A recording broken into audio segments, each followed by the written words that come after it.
পাখি ভালোবেসে গোটা একটি গ্রামের নামই হয়ে গেছে পাখি গ্রাম। সকালে কলকাকলির শব্দে ঝাঁক বেঁধে উড়ে যায় আহার সংগ্রহ করতে, আবার ফিরে আসে বিকেলে। প্রতিদিন এমন নয়নাভিরাম দৃশ্য দেখে মুগ্ধ গ্রামবাসীরা। সবুজে ঘেরা প্রকৃতির মাঝে প্রায় 3 বছর ধরে বাস করছে এসব অতিথি পাখি। কাছে কাছে অনেক পাখি, আমরা এগুলো দেখি অনেক ভালো লাগে। বিরল প্রজাতির এই পাখির নাম শামুকখোল। নিভৃত এক পল্লীতে এসে নিশ্চিন্তে বসবাস করছে এরা। শামুকখোলের আদি নিবাস Myanmar, Thailand, Laos, Pakistan, Sri Lanka, Nepal, Cambodia ও ভিয়েতনামে। প্রতিকূল আবহাওয়ার কারণে নিজেদের ঘর ছেড়েছিল এসব পাখি, কিন্তু এই গ্রামে এসে তারা খুঁজে পেয়েছে নিরাপদ আশ্রয়স্থল। গ্রামে আমি আসছিলাম, পাখি আসছে অনেক, অতিথি পাখি প্রতিটা গাছে গাছে। সে শুনে আমি নিজেও আসলাম, এসে দেখলাম যে হ্যাঁ, প্রতিটা গাছে অনেক অতিথি পাখি আসছে। যে পাখিগুলো দেখে মনোমুগ্ধকর আমি নিজেও ব্যক্তিগতভাবে। আর আপনারা আসবেন, এসে দেখবেন যে প্রতিটা গাছে অসংখ্য অতিথি পাখি আসছে শীতে। চলনবিল অধ্যুষিত নাটোর জেলার গুরুদাসপুর উপজেলার শাহাপুর গ্রাম। প্রকৃতির সবুজে ঘেরা এই অপরূপ গ্রামে বাসা বেঁধেছে হাজার হাজার শামুকখোল পাখি। এই পাখিগুলো দেখতে প্রতিনিয়ত ভিড় করছেন শত শত পর্যটক, আর এটি গ্রামবাসীদের কাছে খুবই গর্বের মনে হয়।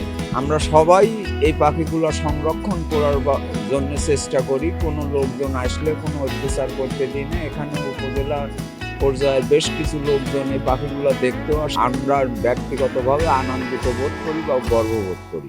0 থেকে 6 বড়দের লোশন নয়, শুধুই স্কয়ারের মেরিল বেবি লোশন।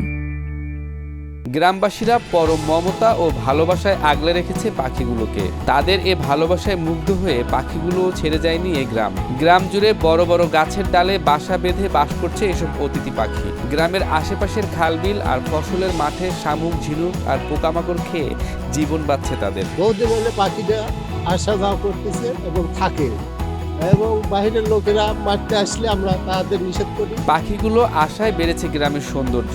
নিরাপদ আশ্রয় আর প্রজননের উপযুক্ত পরিবেশের কারণে দিন দিন বাড়ছে এসব পাখির সংখ্যা। সঠিকভাবে গণনা করা সম্ভব নয়। চোখের আন্দাজে গ্রামবাসীরা দাবি করেন 15,000-এর বেশি পাখি বাস করে এই গ্রামে। আল্লাহ তাআলা যেভাবে আমাদের জীবন রক্ষা করার জন্য আমাদের দায়িত্ব দিয়েছেন, সেভাবে পশু পাখি রক্ষা করার দায়িত্ব আল্লাহ দিয়েছেন।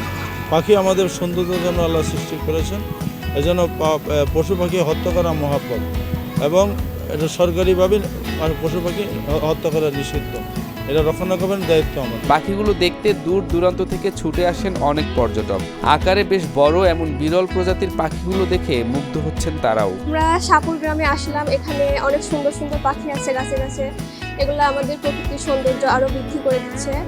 আমাদের এটা দেখে অনেক ভালো লাগলো। শাহাপুর গ্রামে এসে প্রতিটা গাছেই আমরা পাখি দেখতে পেলাম। এই পাখিটা দেখে আমাদের খুব ভালো লেগেছে। পাখিগুলোর বসবাসের জন্য উপযুক্ত পরিবেশ তৈরি ও সংরক্ষণের দাবি জানান গ্রামবাসীরা। এই পাখি আমাদের এলাকার একটা সৌন্দর্য। এই সৌন্দর্যতা ব্যর্থতা করতে অনেকেই অনেকভাবে আক্রমণ করছে, তবুও আমরা পিছু পা হইনি। দেখা গেল প্রতিবাদ জানায় আমার এই এলাকার সৌন্দর্যটা আমরা রক্ষা করছি। যেটুকুই মানে যতটুকু পারি, যার চোখের সামনেই হোক, সে ছোট বাচ্চা হলেও নিষেধ করে যে যাতে এই পাখিগুলো না মারে।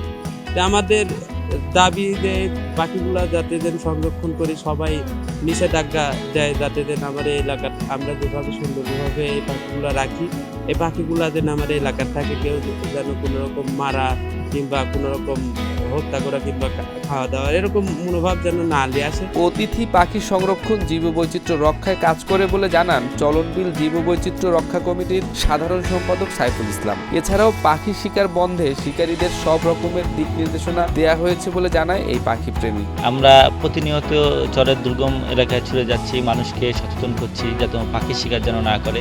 শুধু পাখি না, বিশেষ করে চলনবিলের অনেক জীববৈচিত্র্য রয়েছে, শামুক, ঝিনুক, কাঁকড়া, কুচিয়া, কচ্ছপ, এগুলো যাতে নিধন না করে, চলনবিলের যেন ভারসাম্য বজায় থাকে। এই বিষয়ে আমরা প্রতিনিয়ত ছুটে যাচ্ছি, সচেতন করছি। এ বিষয়ে প্রশাসনরাও কাজ করছে। প্রশাসনের মাধ্যমে বন্যপ্রাণী প্রকৃতি সংরক্ষণ বিভাগের মাধ্যমে বিভিন্ন জনকে সাজার আওতা আনা হচ্ছে।